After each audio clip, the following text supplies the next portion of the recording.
Ameublement Tanguay en première ligne.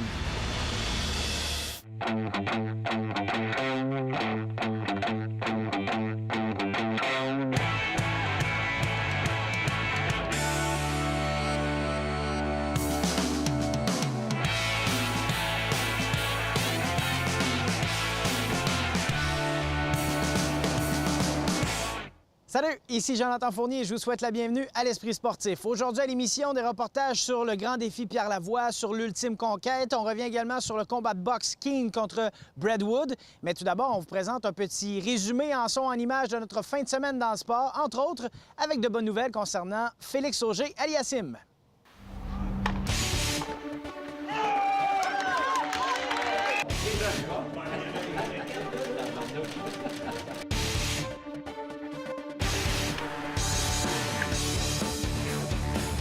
Au tennis, Félix Auger-Aliassime est en action en France. Le Québécois défend son titre en finale à Lyon, mais Johan Tatelot impressionne au bris d'égalité et enlève la première manche. Sous pression, Auger-Aliassime répond. La Fierté de Québec remporte un échange de façon spectaculaire pour briser le français et faire 6-5 en deuxième manche. Maintenant, pour gagner le set...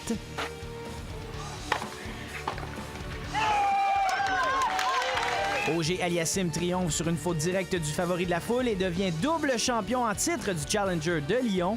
Il s'agit du 5e titre professionnel simple, du 172e joueur mondial sur l'ATP.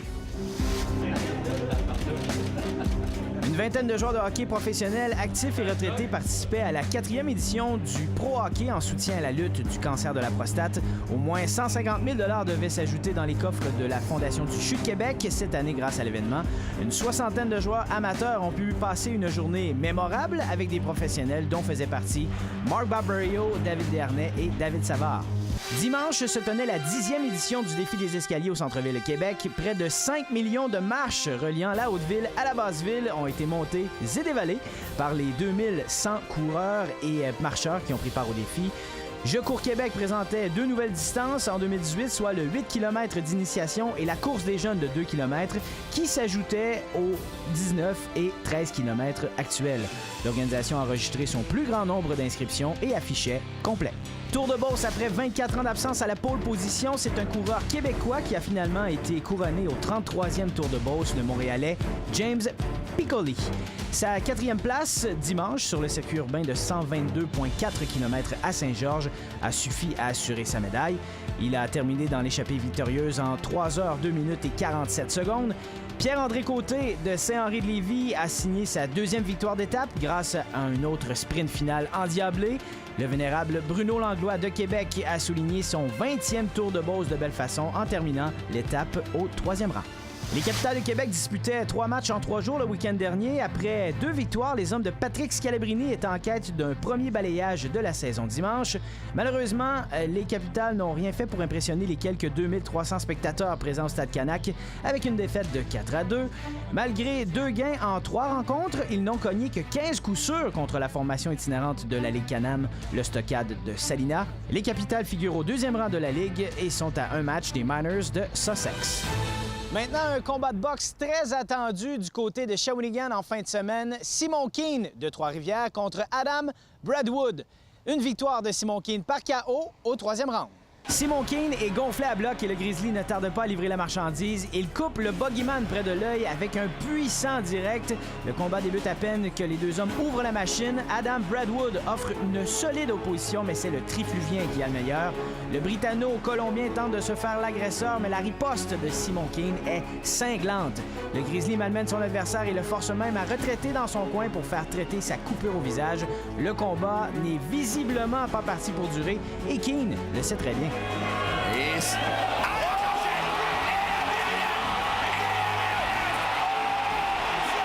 La vedette de la soirée fait honneur à son public et envoie son adversaire valser dans les câbles. Une victoire éclatante à Shawinigan, le reportage de Nancy Audette. Simon Keane voulait prouver qu'Adam Braidwood n'avait pas assez de talent pour se frotter à lui et c'est ce qu'il a fait samedi soir. Le Québécois avoue qu'il avait été prudent en début de combat, mais que rapidement, il s'était rendu compte qu'il pouvait l'atteindre solidement et qu'il pouvait rapidement mettre fin au combat. Keane s'est dit heureux d'avoir pu faire taire les critiques à son endroit, faire taire ceux qui pensaient qu'il n'arriverait pas à battre Adam Braidwood. Je vous laisse l'entendre et je vous laisse entendre également le boxeur de Victoria qui s'est montré bon joueur. Je suis heureux, enfin. Enfin, j'ai pu mettre un point d'exclamation sur ce combat qui était tant attendu. Puis j'ai pu prouver au monde que j'étais 100 fois meilleur que lui. J'ai dominé sur toute la ligne. Puis c'est ça que je vaux. Puis je suis soulagé, je suis content, je suis fier. Puis j'ai bien du plaisir aujourd'hui. Moi, je me fasse plus confiance parce que quand j'attaquais, ça allait à mon point, on me disait laisse-toi, laisse ces mains-là, là. Ça score tout le temps. I think his experience showed through. You know, it was an honor to fight the #1 guy in the country. He's top 25 in the world. He's now the WBC Francophone and the IBO champ. You know, 3 years ago, I was nothing. I wasn't even doing anything. I wasn't training, so I'm happy to be here. People in Quebec treated me really good. I fought as hard as I could, and he was better tonight, and that's it. Well, I'm fine. Like, I'm going to be in the gym next week. I'm going to train, and, you know, hopefully he'll fight me again in a year. Quels sont les plans maintenant pour Simon Keane? En tout cas, il aura très peu de temps pour se reposer puisqu'il prévoit déjà un retour dans le ring en septembre et même en décembre. Je vous laisse entendre là-dessus son promoteur. Je sais qu'est-ce que j'ai dans les mains. Simon Keane est pour de vrai. Il faut que les gens commencent à lui donner crédit. On veut qu'il se batte en septembre et en décembre. Alors, il doit défendre ses ceintures. Ça va être, on va élever encore plus le cran d'adversité. Puis notre route est vers un championnat du monde. Donc, on négocie présentement avec quelques adversaires possibles et on nous promet un adversaire de plus haut calibre lors du prochain combat. Nancy Audet, TVA Sport, Shawinigan. Après la pause à l'esprit sportif, le grand défi Pierre Lavoie et l'ultime conquête.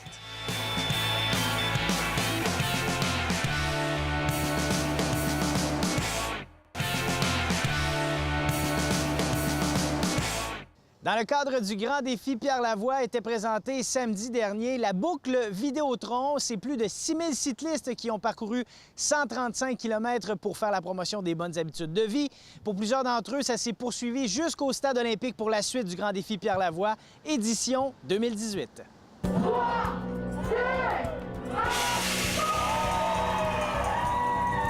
C'est vraiment une opportunité en or. Je suis le premier avec une déficience physique à pouvoir faire partie des 1000 km.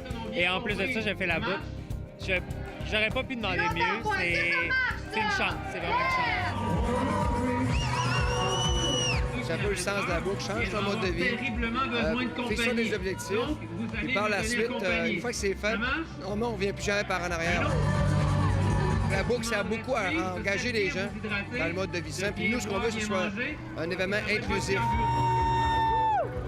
Je suis une transplantée pulmonaire, ça fait 1 an et 8 mois aujourd'hui que j'ai été transplantée. Je refais la boucle que j'ai faite en 2013.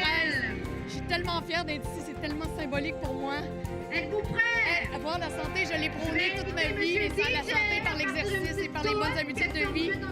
Aujourd'hui, c'est ce qui me permet, après 1 an et 8 mois, de revenir faire la boucle. Moi, je suis paracycliste sur l'équipe canadienne. Dans le fond, je suis allé aux Jeux de Rio et tout ça. Donc, ça fait longtemps que je pense au défi. Je pense que c'est une première au défi d'avoir des cyclistes à main, là.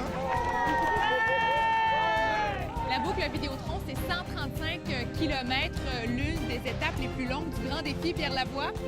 José Lagagnère, collègue à TVA. José, comment ça va jusqu'à présent? Ça va super bien. La température est de notre côté. Les gens sont heureux. Ça sent le bonheur, là, comme ça se peut pas. Merci beaucoup. Destination Montmagny pour ensuite les civils cyclistes revenir du côté de Lévis. On est prêts. On s'en va tout de suite. Bonne randonnée.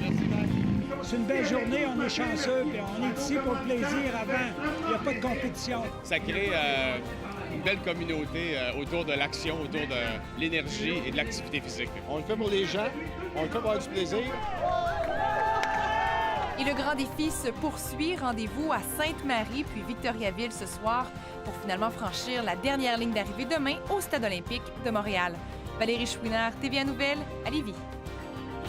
Après avoir parcouru 1000 km, les participants du grand défi Pierre Lavoie sont arrivés au Stade olympique et une grosse vague d'amour les attendait ici alors que les familles étaient là pour les accueillir en cette journée de fête des pères. Évidemment, plusieurs personnes connues participaient à l'événement, dont Pierre Lavoie, le grand Manitou, Pierre-Carl Pelado et aussi notre grande famille de Salut Bonjour.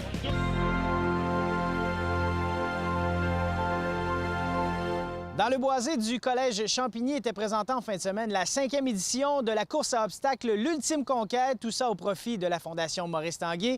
Ma collègue Pascale Robitaille a relevé le défi.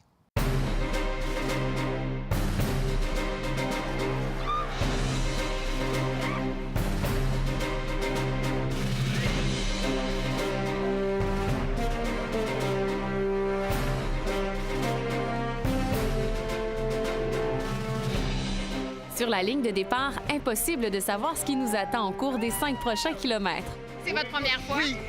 Oui, première fois. Et quand vous voyez les gens sur la ligne d'arrivée, est-ce que ça vous fait peur un peu? Pas du tout. Pas du tout. Vous n'avez pas peur de la boîte? Oh, pas tout. On peut en prendre. Ça y est, le coup d'envoi est donné. 5 kilomètres de course au travers de nombreux obstacles, mais surtout de la boue et encore de la boue. On a environ 20 obstacles pendant le parcours.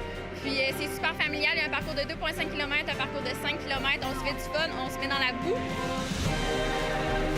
Et surprise, une fois dans le bois, des gladiateurs font leur apparition. Les joueurs du football du Rouge et Or sont ici. Ils servent de gladiateurs dans le bois. Ils amusent les enfants également. Fait que c'est une journée formidable. Et tout ça pour une bonne cause. Tous les fonds amassés seront remis à la Fondation Maurice Tanguay. La Fondation investit année après année pas loin de 2 millions de dollars par année dans toute l'île du Québec pour les familles d'enfants handicapés, des familles dans le besoin également. Fait que les projets, c'est pas ça qui manque, il y en a de plus en plus. Et d'année en année, là, ça devient de plus en plus populaire. Il y a quelques années, on a rajouté un parcours de 2,5 km pour les jeunes enfants. Mais à matin, là, c'est moitié adulte, moitié enfant. Tout le monde a du plaisir. Comment vous avez trouvé la course? Super intéressant. C'était une belle expérience. En famille en plus? Oui, super belle opportunité de courir ensemble. C'était très plaisant, très boiteux. Il y avait un obstacle que vous avez préféré? La descente sur le jeu gonflable là, qui descendait dans le lac, c'était bien le fun. Vous êtes pas trop propre, hein? Ben non, là. C'était le fun? Ouais, vraiment, c'était super le fun. Je le recommande à tout le monde qui regarde. Fait que là, c'est vraiment nice. Et maintenant, c'est l'heure de la remise des médailles. Alors, on vient tout juste de terminer la course un peu moins propre qu'au début. Beaucoup de plaisir, beaucoup de boue. Et on remet ça l'an prochain. Pascal Robitaille, TVA Nouvelles, à Québec. Ici Jonathan Fournier, c'est tout pour l'Esprit sportif. Demain à l'émission, Raphaël Lessard en course automobile et Alexandre Alain de l'Armada de Blainville-Boisbriand à l'émission. On se dit à demain. Ciao!